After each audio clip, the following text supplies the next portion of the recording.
The rain battered the windows of the Greenwich Village Cafe. Each drop a tiny explosion against the glass, mirroring the storm raging in my chest. I sat across from Ethan, my boyfriend of 2 years, his perfect smile now a blade twisting in my gut. He was leaving me for him, the man who'd been pulling his strings all along. "I'm sorry, Caleb," Ethan said, his voice smooth as ever, but his eyes darted to the side, avoiding mine. "It's not you. Better for me this way. Better for him." Those words burned, not because they were cruel, but because they were a lie. I'd seen the texts, the late-night calls, the gifts that appeared in our cramped Brooklyn apartment, Rolex watches, tailored suits, things we could never afford on his barista salary or my freelance graphic design gigs. Ethan was slipping away, seduced by a world of wealth and power I couldn't compete with. His sugar daddy, as he'd once jokingly called him, was no joke. Richard Langley, a silver-haired real estate mogul in his late 50s, had Ethan wrapped around his manicured finger. I leaned back in the creaky wooden chair, the cafe's warmth doing nothing to thaw the ice in my veins. "Better for you," I repeated, my voice low, trembling with the effort to stay calm. "Or better for him." Ethan's smile faltered, just for a second, but it was enough. I'd hit a nerve. He sipped his latte, the foam clinging to his lips like the secrets he thought he could keep. "You don't understand, Caleb. Richard, he's offering me a life. A real one. Not this." He gestured vaguely at the cafe, at our life, at me. I wanted to scream, to flip the table and watch his precious latte spill across his designer jacket. But I didn't.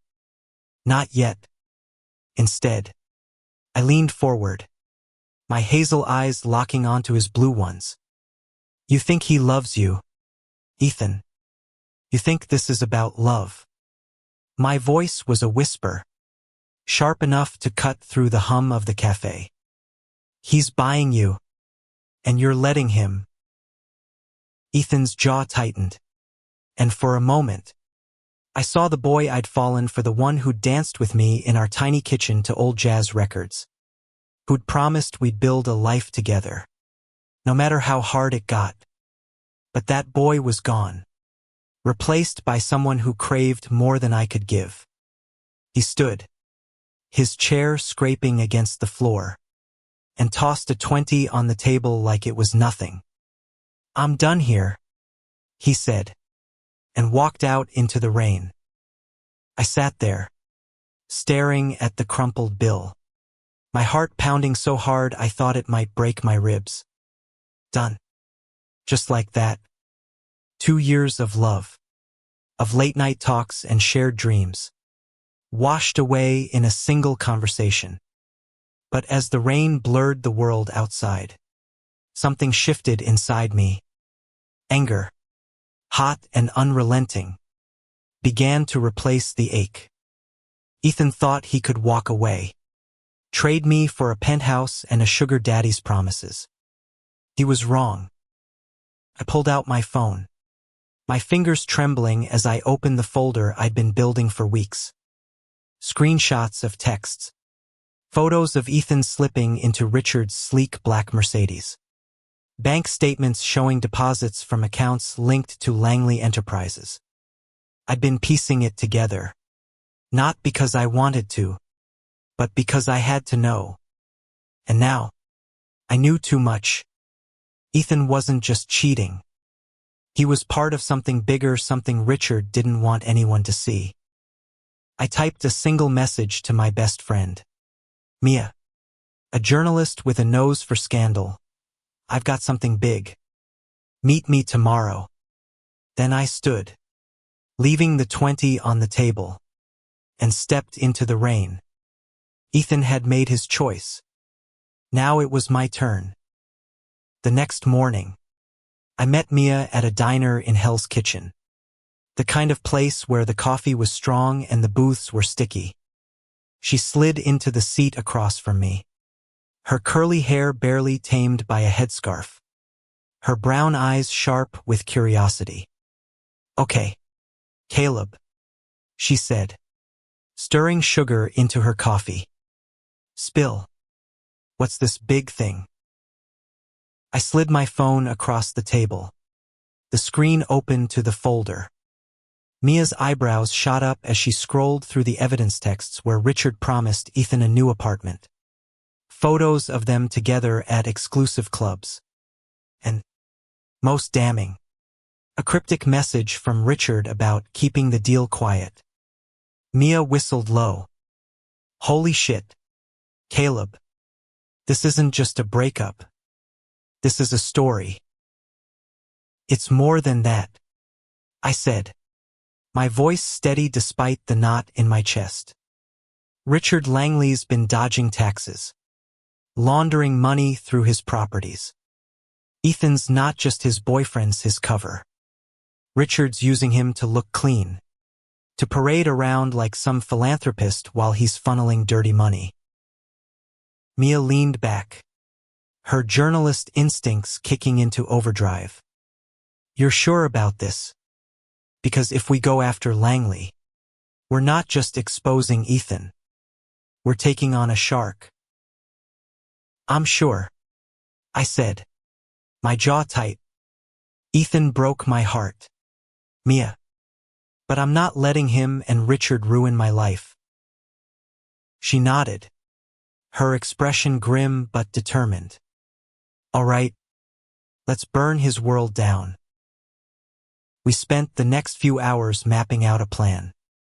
Mia would dig into Richard's business dealings, using her contacts at the paper to verify my evidence. I keep tabs on Ethan, see if I could catch him slipping up again. It wasn't just about revenge, though I'd be lying if I said that didn't feel good. It was about justice. Richard Langley had built an empire on lies, and Ethan had chosen to be his pawn. I wasn't going to let them get away with it. That night, I walked through Brooklyn, the city's pulse thrumming under my feet. The lights of the skyline glittered across the river, a reminder of the world Ethan wanted so badly. I thought about the first time we'd kissed, under the Brooklyn Bridge, the way his laughter had felt like home. Now, that memory was tainted, twisted by betrayal. But I wasn't the same naive guy anymore. I had a fire in me, one that wouldn't stop until the truth was out. I stopped at a corner store, buying a cheap burner phone. If I was going to do this, I had to be smart. Richard wasn't just rich, was powerful, with connections that could crush someone like me. But I wasn't alone. Mia was with me, and so was the truth. And sometimes, the truth was enough to bring even the biggest empires crashing down. The burner phone buzzed in my pocket as I stood outside Ethan's new apartment building in Manhattan. A sleek high-rise that screamed money. I'd followed him here after spotting him leaving the cafe yesterday, his arm slung around Richard's waist like he'd already forgotten me. The text on the burner was from Mia. "Found something. Langley's tied to offshore accounts. Meet me at 8. I shoved the phone back in my pocket, my breath visible in the chilly night air. The doorman eyed me suspiciously, but I kept my hood up, blending into the crowd of late-night joggers and dog walkers. Ethan's betrayal had cut deep, but it was Richard's shadow looming over everything that kept me awake at night. He wasn't just a rich guy with a taste for younger men, he was a predator, using his wealth to manipulate people like Ethan, people who dreamed of a life beyond their means. I spent the day digging through public records, cross-referencing the addresses tied to Langley Enterprises. One name kept popping up, a shell company called Blue Horizon Investments. It owned half the properties Richard managed, including the building Ethan now called home. The more I looked, the shadier it got. Transfers to accounts in the Caymans. Vague consulting fees paid to non-existent firms. Mia was right. This was bigger than a breakup. This was a scandal that could ruin Richard. I slipped into a nearby alley, pulling out my laptop to check the encrypted file Mia had sent earlier. It was a goldmine, emails between Richard and a contact labeled V, discussing cleaning money through art deals and real estate flips. Ethan's name appeared once. In a single line, "Keep the boy happy. He's our alibi." My stomach churned. Ethan wasn't just a fling for Richard, was a tool. A pretty face to distract from the dirty deals. And Ethan, my Ethan, had let himself be used. I closed the laptop, my hands shaking. Part of me wanted to confront Ethan, to bang on his door and demand answers. Did he know what Richard was doing? Did he care? But I couldn't risk tipping him off. Not yet. If I was going to expose them, I needed more, something undeniable. Something that would stick. Mia met me at a dive bar in the East Village. The kind of place where no one asked questions. She slid a manila folder across the table. Her face pale. "Caleb, this is bad," she said, her voice barely above a whisper.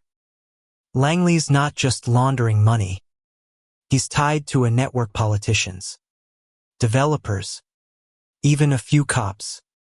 If we go public with this, we're painting a target on our backs."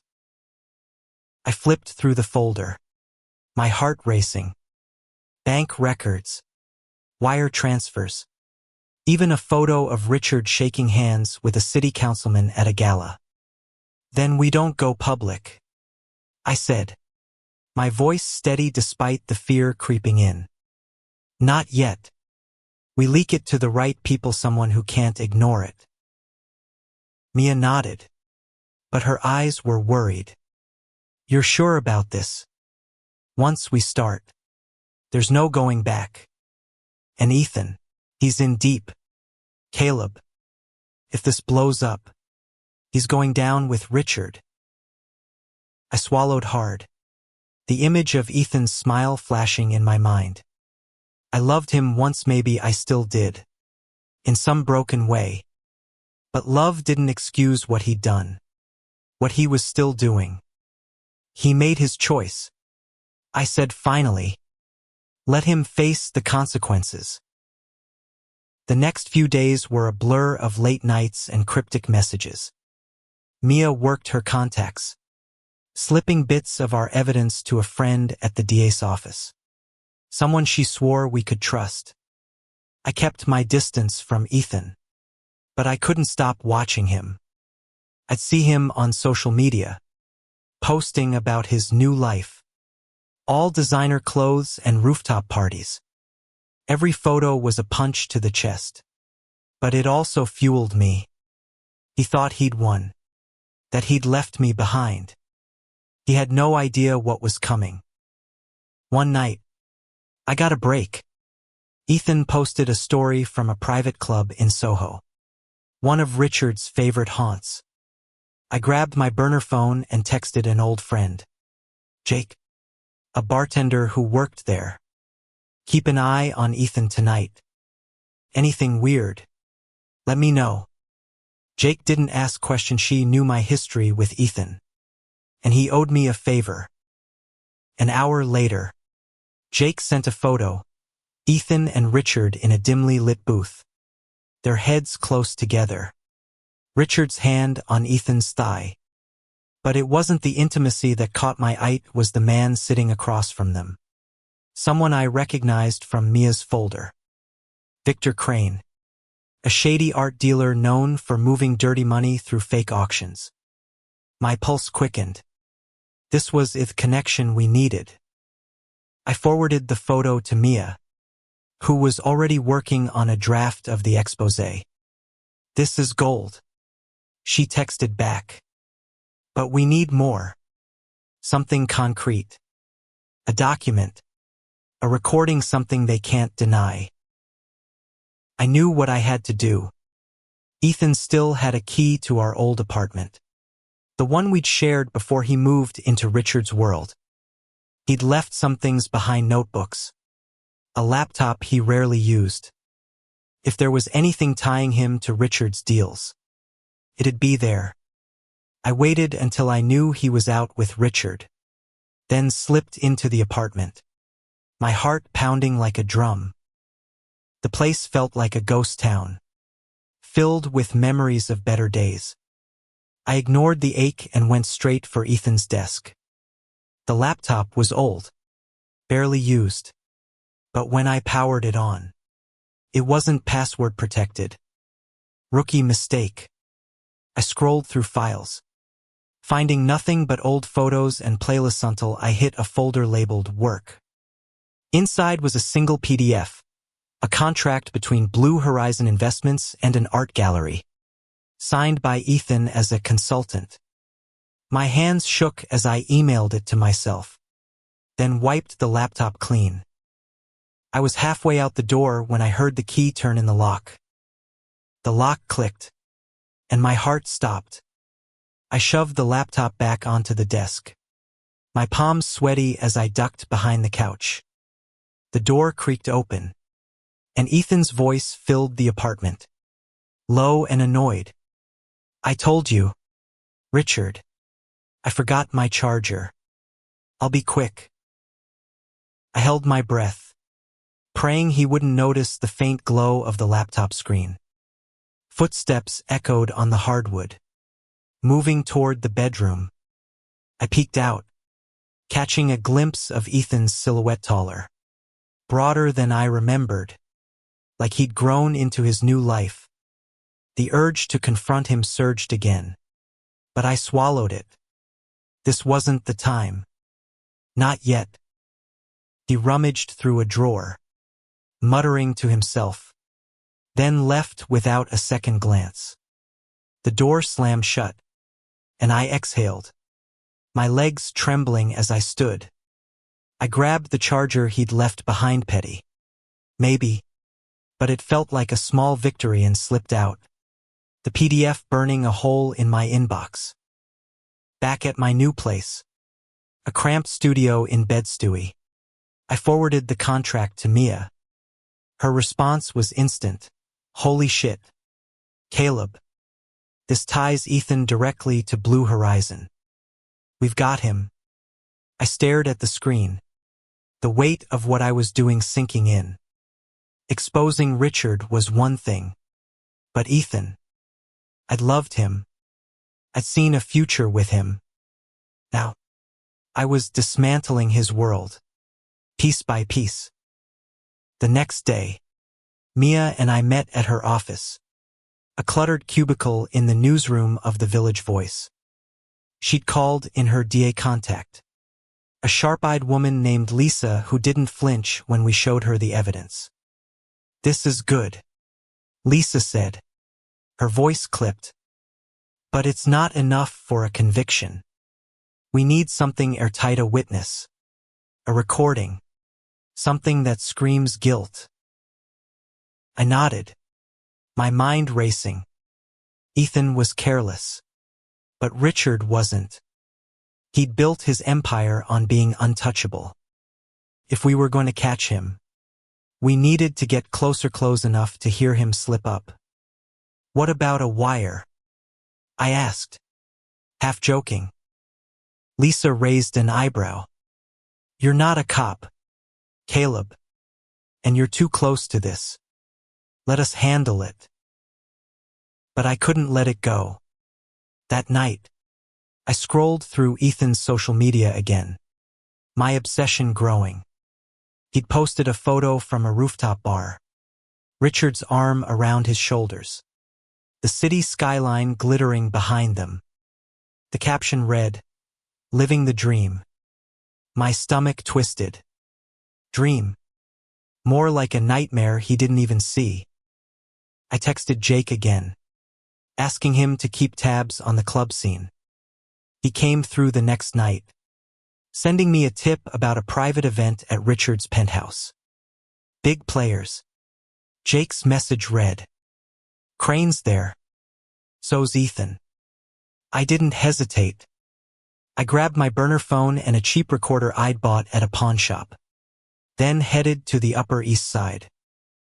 Richard's building was a fortress of glass and steel, the kind of place that made you feel small just standing outside. I couldn't get in without an invite, but I knew the service entrance from a delivery job I'd done years ago. I slipped in with a group of caterers, blending in with my hoodie and a fake ID badge I'd mocked up on my laptop.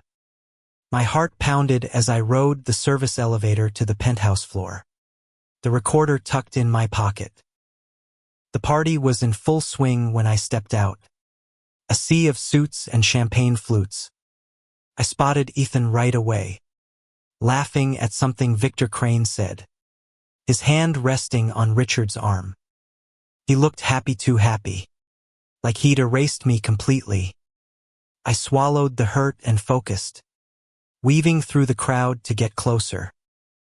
Richard was in his element, all charm and polished smiles, but his eyes were sharp, scanning the room like a hawk. I stayed low, pretending to adjust a tray of hors d'oeuvres while I turned on the recorder. Their voices came through faintly, but clear enough. "We need to move the next shipment by Friday," Victor said, his tone casual but clipped. "The gallery's ready to take it." Richard nodded, swirling his whiskey. "Ethan's handling the paperwork. Keeps it clean." My blood ran cold. Ethan wasn't just a cover, was in on it. Signing off on deals he had to know were dirty. I edged closer, the recorder catching every word. Ethan laughed, oblivious, but Richard's eyes flicked toward me. For a second, I thought he'd seen me, but he turned back to Victor, dismissing a waiter who got too close. I had enough. I slipped back to the service elevator, my heart racing as I clutched the recorder. This was the proof we needed. But as I stepped into the alley behind the building, a hand grabbed my arm. "Caleb." Ethan's voice was sharp, disbelieving. He'd followed me out, his face pale in the dim light. "What the hell are you doing here?" I froze, the recorder burning a hole in my pocket. "I could ask you the same thing," I shot back, my voice steady despite the panic. "What's the paperwork, Ethan? What's Richard got you signing?" His eyes widened, and for a moment, I saw fear, real fear. But then his face hardened, and he stepped closer, his voice low. "You need to walk away, Caleb. You don't know what you're messing with." "I know exactly what I'm messing with," I said, yanking my arm free. "And so do you." He stared at me, his jaw tight, then turned and disappeared back into the building. I stood there, the alley's chill sinking into my bones. Ethan wasn't just a victim. He was complicit. And now, he knew I was on to him. The alley's shadows clung to me as I hurried back to bed, Stewie, the recorder heavy in my pocket. Ethan's words echoed in my head. "You don't know what you're messing with." But I did. I knew exactly what Richard Langley was: a liar, a manipulator, a man who thought his money could buy silence. And Ethan, he was no better, choosing that world over me, over us. I didn't sleep that night. I played the recording over and over, each word cementing my resolve. Richard's voice, smooth and calculated, talking about shipments and keeping it clean. Ethan's laughter, light but complicit. I emailed the file to Mia, my hands shaking as I typed. This is it. We've got them. Mia called me at dawn, her voice crackling with urgency. Caleb, this is dynamite. I'm meeting Lisa today to hand it over. But you need to lay low. Richard's got eyes everywhere.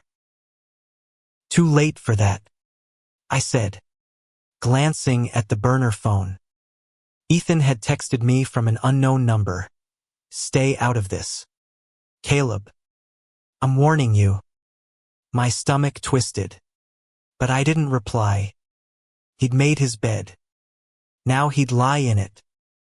I spent the day holed up in my studio. Blinds drawn. Paranoia creeping in. Every creak of the floorboards felt like a threat. I kept the recorder hidden in a sock drawer. The contract PDF backed up on an encrypted drive.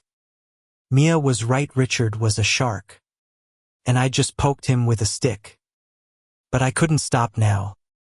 Not when I was this close. By evening, Mia texted me to meet at a park in Dumbo. Far from prying eyes. I found her on a bench by the river. The Brooklyn Bridge looming above us. She looked exhausted. Her usual spark dimmed. Lisa's taking the recording to her boss, she said, handing me a coffee. They're building a case. But it's slow. Richard's got friends in high places. What about Ethan? I asked, my voice barely above a whisper. Mia sighed. He's a small fish, Caleb. If he cooperates, he might get a deal. But if he doesn't, she trailed off, her eyes meeting mine. You okay with that? I stared at the river, the water dark and restless. Was I okay with Ethan going down?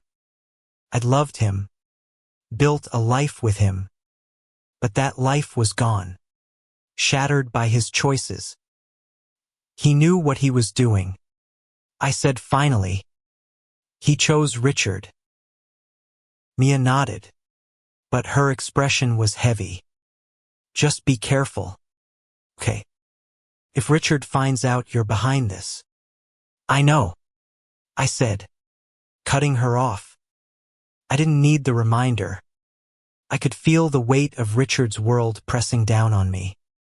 A world where people like me were disposable. The next night, I got a call from Jake. Caleb, you need to see this, he said, his voice tense. He sent me a video from the club. Grainy but clear enough. Ethan, drunk and stumbling, arguing with Victor Crane in a back room. Victor's face was red, his hands gesturing wildly. Ethan looked scared, his usual confidence gone. I couldn't hear the words, but the body language was enough. Something was falling apart. I forwarded the video to Mia, who called me immediately. This is bad. Caleb, Ethan's cracking. If he's fighting with Crane, he might flip on Richard or worse. Come after you. I didn't want to believe it, but Ethan's text from the night before lingered in my mind. He'd warned me to stay out of it. What if he knew more than I thought? What if he'd told Richard about me? I decided to take a risk. I texted Ethan from the burner. Meet me at our old spot. Midnight. We need to talk. Our old spot was a bench in Prospect Park, where we'd spent countless nights talking about our dreams. If there was any chance of getting through to him, it was there. Midnight came, and I sat on the bench. The park eerily quiet. The moon cast long shadows, and every rustle in the trees made my heart race. I didn't know what I'd say to Ethan, or if he'd even show. But I needed to see him, to look him in the eye and know if the boy I'd loved was still in there. He appeared at 12:15, his hands shoved in his pockets, his face half hidden by a hood. Caleb, he said, his voice flat. What do you want? I want the truth, I said, standing to face him. What are you doing with Richard? What's the paperwork he's got you signing? Ethan's eyes darted away, his jaw tight. You don't get it, do you? This isn't about you. It's about survival. Survival. I laughed, bitter and sharp. You're not surviving, Ethan. You're selling yourself. And for what? Penthouse. A Rolex. He flinched, and for a moment, I saw the old Ethan, the one who'd cried when his mom kicked him out for being gay. The one who'd promised to always have my back. But then his face hardened again. You're jealous, he said. You can't stand that I'm finally getting somewhere. I'm not jealous, I said, stepping closer. I'm trying to save you. Richard's using you, Ethan. You're his alibi, his cover for whatever shady shit he's pulling. And when it all comes crashing down, he'll let you take the fall. Ethan's eyes widened, but he didn't speak. I could see the doubt creeping in, the fear. You don't know what you're talking about, he said, but his voice wavered. Then tell me I'm wrong, I said, my voice breaking. Tell me you're not in too deep. He didn't answer. He just turned and walked away, disappearing into the shadows. I stood there, my chest tight, knowing I'd lost him for good, but also knowing I'd planted a seed. If Ethan was scared, maybe he'd slip up. And that was all I needed. The park bench felt cold beneath me as Ethan's footsteps faded into the night. I'd seen it in his eyes, the crack in his armor, the flicker of doubt. He was scared, and that meant he was vulnerable. But so was I. Every step I took pushed me deeper into Richard's world. A place where loyalty was bought and betrayal was deadly. I didn't go home that night. Instead, I crashed at Mia's, her couch lumpy but safe. She was still up, hunched over her laptop, piecing together the final draft of the exposé. Caleb, this is going to be big, she said, her voice a mix of excitement and dread. But we need one more piece, something to tie Richard directly to the money laundering. The recording's good, but it's not enough. I nodded, my mind still on Ethan. He's cracking. Mia. I saw it tonight. If we push him, he might talk. Mia frowned, her fingers pausing on the keyboard. You're playing a dangerous game, Caleb. Ethan's not just your ex, Richard's pawn. If he flips, Richard will know who's behind it. I don't care, I said, my voice harder than I meant. I'm done letting them win. The next morning, Lisa called with an update. The DA's office was moving forward, but they needed a witness, someone inside Richard's circle who could corroborate the evidence. Ethan's your best shot, Lisa said over the phone. If you can get him to talk, we can protect him. But you've got to be careful. Langley's already sniffing around. I spent the day tailing Ethan, keeping my distance. He was jittery, checking his phone constantly, looking over his shoulder like he knew he was being watched. By afternoon, he ducked into a gallery in Chelsea, one of the places listed in the Blue Horizon contract. I waited outside, my burner phone buzzing with a text from Jake. Crane's inside. Looks tense. I slipped into the gallery, blending in with a group of art snobs sipping wine. The place was all white walls and pretentious sculptures, the kind of spot where millions changed hands for abstract nonsense. I spotted Ethan near a painting, talking to Victor Crane. Their voices were low, but I caught fragments, something about delays and cleaning the books. I turned on the recorder, praying it would pick up more. Crane's voice was sharp, cutting through the gallery's hum. "You're slipping, Ethan. Richard's not happy. If this falls apart, you're the one who pays." Ethan's face paled, his hands fidgeting. "I'm doing my part," he said, his voice barely steady. "Just tell him to trust me." I edged closer, pretending to study a sculpture. My heart pounded as I realized Ethan wasn't just scared he was trapped.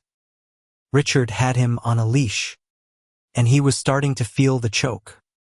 I slipped out before they noticed me, the recorder burning a hole in my pocket. Back at Mia's, I played the new recording. It wasn't much, but it was enough to show Ethan's involvement and his fear. Mia's eyes lit up. "This is it, Caleb. If we can get Ethan to flip, we've got Richard dead to rights." But getting Ethan to flip meant confronting him again, and I wasn't sure I had the strength. Every time I saw him, the memories came flooding back. Lazy Sundays in bed, his stupid jokes, the way he'd hold me when the world felt too heavy. I hated him for what he'd done, but I couldn't hate him completely. Not yet. I texted him from the burner, "Meet me at the diner. 9 p.m. Last chance." I didn't expect him to show, but at 8:55, he slid into the booth across from me, his eyes bloodshot, his hands shaking. "Caleb, you need to stop," he said, his voice low and desperate. "You don't know what Richard's capable of." "Then tell me," I said, leaning forward. "Tell me everything, Ethan. I can help you." He laughed, a bitter sound. "Help me? You're the one tearing my life apart." "I'm tearing his life apart," I said, my voice steady. "You're just collateral damage unless you talk. The DA's building a case. You can be a witness, or you can go down with him." Ethan's eyes searched mine, and for a moment, I thought he'd break. But then he stood, his chair scraping against the floor. "You're making a mistake," he said, and walked out. I sat there, my coffee growing cold, the weight of his words sinking in. He wasn't gonna flip, not yet. But I'd seen the fear in his eyes, the way his hands trembled. He was close to breaking, and I wasn't gonna stop pushing. The next day, Mia got a tip from a source. Richard was moving money through a new deal, a fake art auction scheduled for the weekend. If we could get evidence of the transaction, it would be the final nail in his coffin. But it meant getting into the auction, a high-security event with Richard's goons at every entrance. "We need someone on the inside," Mia said, her voice grim. "Someone who can blend in." I knew what she was asking. I'd been to enough of Ethan's fancy events to know how to fake Itho to wear a suit, smile like I belonged. But it was a risk, bigger than anything I'd done before. If Richard caught me, I wouldn't just lose the evidence, I'd lose everything. "I'm in," I said, my voice steady despite the fear clawing at my chest. This was my chance to end it, to burn Richard's world to the ground. And if Ethan went down with him, so be it. The auction was held in a converted warehouse in Tribeca. All exposed brick and dim lighting. The kind of place that screamed exclusivity. I'd borrowed a suit from Jake. A little too tight but good enough to pass as one of the elite. My heart hammered as I flashed a forged invite at the door, the bouncer barely glancing at it before waving me through. The recorder was taped to my chest, hidden under the starched shirt, a constant reminder of what was at stake. Inside, the air was thick with wealth men in tailored suits, women in glittering dresses, all circling like vultures around overpriced art. I spotted Richard immediately, holding court near a garish painting, his silver hair catching the light. Ethan was at his side, his smile forced, his eyes scanning the room. He didn't see me, but I saw him, the way his shoulders tensed, the way his hand gripped his champagne flute too tightly. I kept my distance, blending into the crowd, my fake name tag reading Evan Carter, art consultant. Mia had coached me on the lingo, enough to fake a conversation if anyone asked. But I wasn't here to talk. I was here to listen. I maneuvered closer to Richard, pretending to admire a sculpture while the recorder picked up his conversation with Victor Crane. "The transfer's set for tonight," Richard said, his voice low but clear. 10 million through the gallery. Ethan's got the paperwork. Crane nodded, his eyes cold. "And the boy? He's still on board?" Richard's smile was razor sharp. "He's got no choice. He's in too deep." My stomach churned. Ethan wasn't just complicit, was trapped. Just like I'd suspected. But sympathy wasn't enough to stop me. I moved to the edge of the room, uploading the recording to an encrypted cloud drive Mia had set up. If anything happened to me, the evidence would still get out. The auction began, a blur of numbers and paddles. But I wasn't watching the art. I was watching Ethan, who'd slipped away from Richard and was heading toward a side door. I followed, my pulse racing. If he was meeting someone, could be the final piece we needed. The door led to a narrow hallway, dimly lit and lined with crates. Ethan was there, talking to a man I didn't recognize, tall, broad-shouldered, with a scar across his cheek. Their voices were hushed, but the recorder caught it all. "You need to move faster," the man said, his tone sharp. "Langley's getting sloppy, and I'm not taking the fall." "I'm trying," Ethan said, his voice cracking. "He doesn't tell me everything." "Then find out," the man snapped, "or you're done." Ethan nodded, his face pale, and the man disappeared into the shadows. I stayed hidden, my mind racing. Who was he? Another player in Richard's game. I didn't have time to think. Ethan turned, his eyes locking onto mine. "Caleb." His voice was a mix of shock and fear.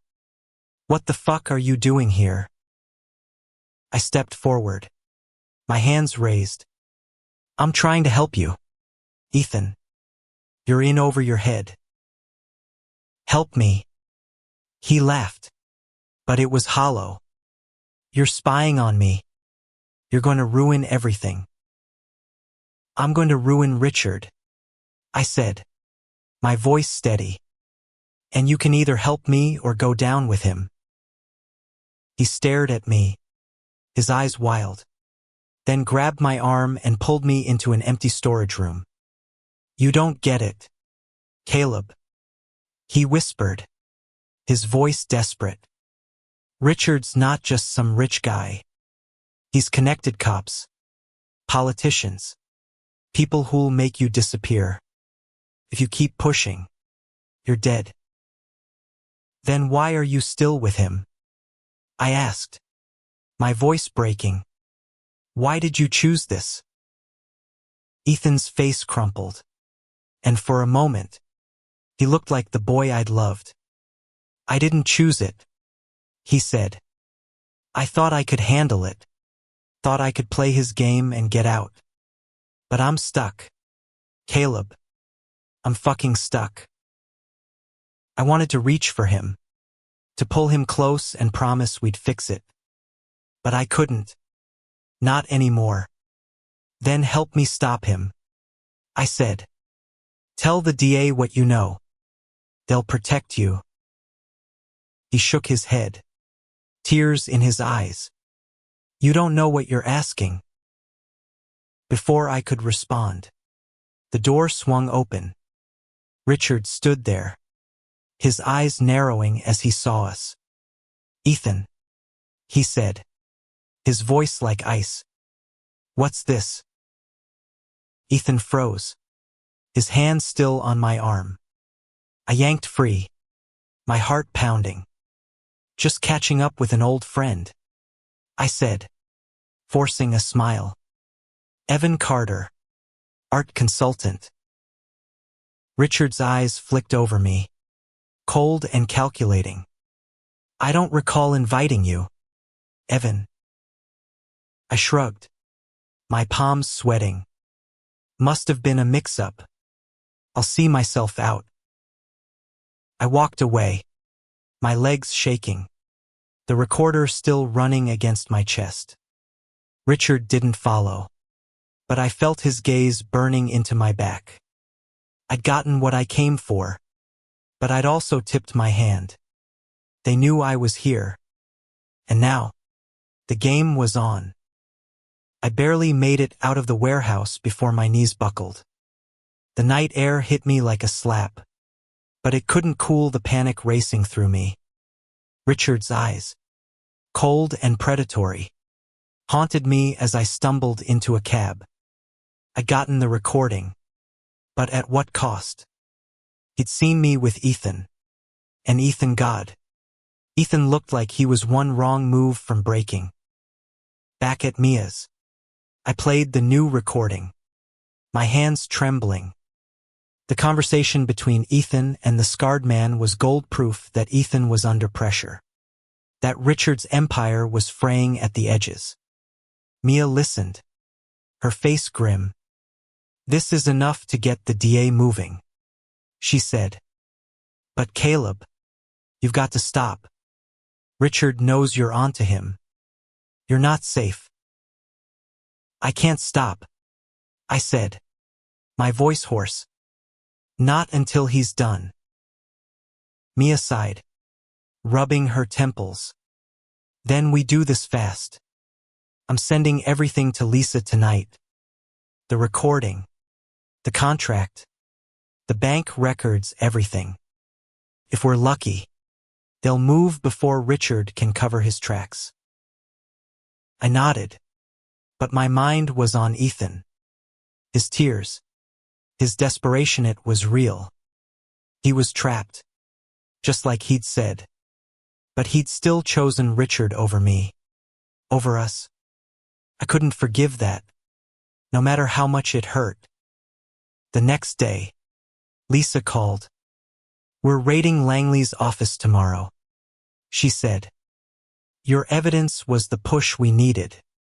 But Caleb, stay out of sight. If Langley's as connected as we think, he'll be looking for you. I promised I would, but I couldn't stay still. I needed to see Ethan one last time, to know if he'd flip or if he'd go down with Richard. I texted him from the burner, meet me at the bridge. 10 p.m. Please. The Brooklyn Bridge, where we'd had our first kiss. If there was any chance of reaching him, it was there. He showed up, his face gaunt, his eyes hollow.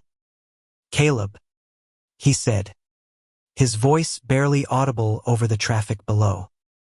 Why can't you let this go? Because you're better than this, I said, my voice cracking. You're not his puppet, Ethan. You can still do the right thing. He laughed, a broken sound. The right thing? You think there's a right thing left for me? I'm in too deep. Caleb. If I talk, I'm dead. If I don't, I'm fucked. Then talk, I said, stepping closer. The DA can protect you. I can help you. He shook his head, tears streaming down his face. You don't get it. Richard's not just some rich guy. He's got people everywhere, cops, judges, people who'll make sure I disappear. I grabbed his shoulders, forcing him to look at me. Then fight back. Ethan. For once. Fight for something real. For a moment, I thought I'd gotten through. His eyes softened, and he reached for my hand, his fingers trembling. But then his phone buzzed, and he pulled away, his face hardening. I can't, he said, and walked off into the night. I stood there, the bridge's cables humming above me, my heart breaking all over again. But I wasn't done. If Ethan wouldn't save himself, I'd do it for him. Be taking Richard down. The raid happened at dawn. I watched it unfold on the news, my stomach in knots. Federal agents swarmed Langley Enterprises, hauling out boxes of documents. Richard's face a mask of fury as they led him out in cuffs. Mia called me, her voice shaking with excitement. They got him. Caleb. The recordings. The contracted was enough. He's done. But Ethan wasn't mentioned. I checked his social media, his phone. Everything nothing. He'd gone silent. Like he'd vanished. Panic clawed at me. Had he run? Had Richard's people gotten to him? I went to his apartment, the high-rise I'd stalked days before. The doorman was gone. The lobby eerily quiet. I took the elevator to Ethan's floor, my heart pounding. His door was ajar. The apartment trash drawers emptied. Furniture overturned. And in the middle of it all was a note, scrawled in Ethan's handwriting. I'm sorry, Caleb. I had to go. I sank to the floor. The note crumpled in my hand. He was gone. Whether he'd flipped or run, I didn't know. But Richard was in custody. And the truth was out. I'd done what I set out to do. So why did it feel like I'd lost everything? The news cycle exploded. Richard Langley's face was everywhere. CNN, the New York Times, even the tabloids, all screaming about his arrest. The money laundering, the web of corruption. My evidence, carefully leaked through Mia and Lisa, had done its job. His empire was crumbling, and the city watched it burn. But I couldn't celebrate. Ethan was gone, and the note in my pocket felt like a lead weight. I spent days searching for him, calling old friends, checking his usual haunts. Nothing. It was like he'd been erased, swallowed by the city or worse. Mia tried to pull me out of it, dragging me to coffee shops and bars. But the hole in my chest wouldn't close. I'd won. But at what cost? A week later, Lisa called. Ethan's safe, she said, her voice careful. He turned himself in. He's cooperating with the DA, giving them everything on Langley. He's in protective custody. Relief flooded me, but it was bittersweet. Can I see him? I asked, already knowing the answer. Not yet, Lisa said. He's got a long road ahead, Caleb. But he asked me to tell you he's sorry. Sorry. The word felt hollow after everything. I thanked Lisa and hung up, staring at the city skyline from my studio's tiny window. Ethan was alive. But he wasn't mine anymore. Maybe he never had been. Mia's exposé hit the stands the next day. A front-page story that laid out Richard's crimes in brutal detail. My name wasn't mentioned. Lisa had made sure of that, but I felt exposed. Like the world could see my broken heart on every page. The article ended with a quote from an anonymous source. "Truth doesn't care who it hurts. It just burns." I knew Mia had written it for me. I started picking up the pieces of my life. I took on new design clients, moved to a better apartment, even went on a few dates. But Ethan lingered in the corners of my mind. His smile, his laugh, the way he'd made me feel like I was enough. I didn't hate him anymore. I just missed him. Months later, I got a letter. No return address. It was Ethan's handwriting. Shaky but unmistakable. "Caleb, I don't expect you to forgive me. I fucked up, and I'll spend the rest of my life paying for it. But you were right, I was better than that. Thank you for making me see it. I hope you're happy." I read it 100 times. Tears staining the paper. I didn't write back. I didn't need to.